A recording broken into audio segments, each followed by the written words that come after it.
You might feel intimidated every time you start new art, overwhelmed by all of the decisions to make and things to consider. You might also sometimes find yourself jumping into a new illustration with complete confidence, but during the process, you end up unhappy with how it's turning out, and struggle to change things like the composition after realizing it doesn't seem right to you. Luckily, there's just one solution that solves both of these dilemmas. You may avoid planning your work because it feels like extra steps that will make the whole process take longer. I guarantee you aren't saving yourself any time by skipping out on the planning stage. If anything, you're wasting time, because all of the decisions on things like color and composition you have to make sooner or later, and if you choose later and try winging it, you'll likely do a lot of backtracking, redoing, and unneeded stressing. With that said, here are some things you can do to save yourself that trouble and make something you're really happy with. You don't necessarily have to decide on a premise first, but it's certainly a good place to start. If you're struggling to come up with ideas, try using a random word generator to help you out. Write down your favorite nouns, verbs, adjectives, and whatever else it gives you, and then hopefully you'll have more to work from.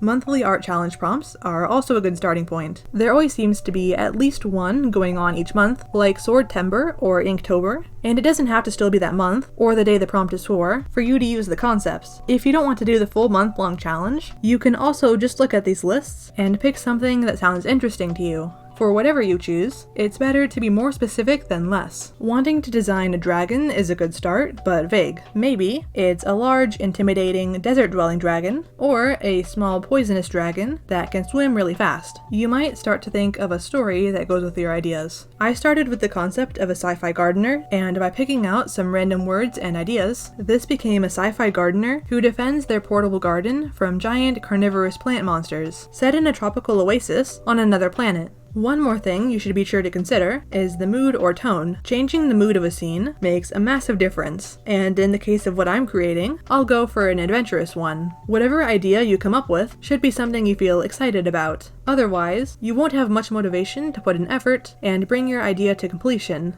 Once you have a premise you feel interested in, you have enough to go off of for references. I search around on Pinterest and Pexels, and if you have a character you want in a certain pose you can't find any reference for, you can take your own references of yourself, make someone pose for you, or you can use a program like DesignDoll. In the past, I've downloaded all of my references and laid them out on a Photoshop canvas, which is what I use for my art, and unless I had access to a second computer or monitor, split my screen so I could see my references off to the left of my illustration. For those of you with a computer or a laptop, I recommend trying what I've started using more frequently, which is PureRef. You can download it from the PureRef website and have the option to either get it for free or donate an amount of your choosing. When you open the program, you have this window that you can resize to your liking and move around with right click. You can drag your reference images into this reference board, and what I especially like is that you can drag images directly from where you found them, which saves the trouble of downloading them all. Press Ctrl P to package the images together, P standing for package, and to open up the settings, it's Ctrl U.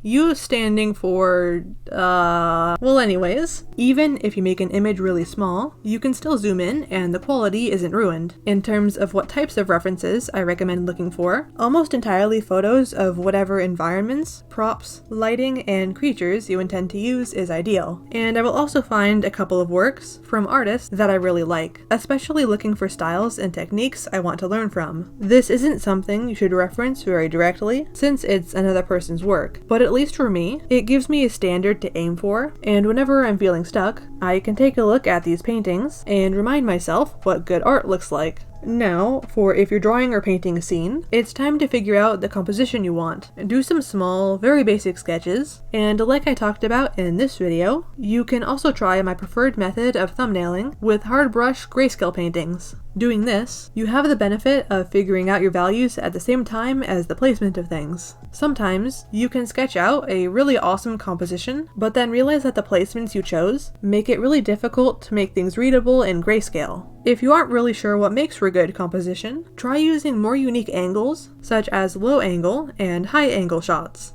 Make sure your focal points aren't all the same distance from one another, and try out some composition guidelines, like rule of thirds. I'm guilty of often growing attached to the first thumbnail composition I make, and then going with that, instead of trying anything else. But recently, I've been trying to make a habit of doing at least 2 or 3, and I've realized that the first one I do is often not my favorite. So, if you want to make something you're really proud of, try multiple variations before jumping ahead with one. The final step of my planning process is choosing a color palette. I already have a full video on the topic, so instead of me repeating what I said there, you can just check out that video next. All of the programs and websites I've mentioned are also linked below. Thanks for watching!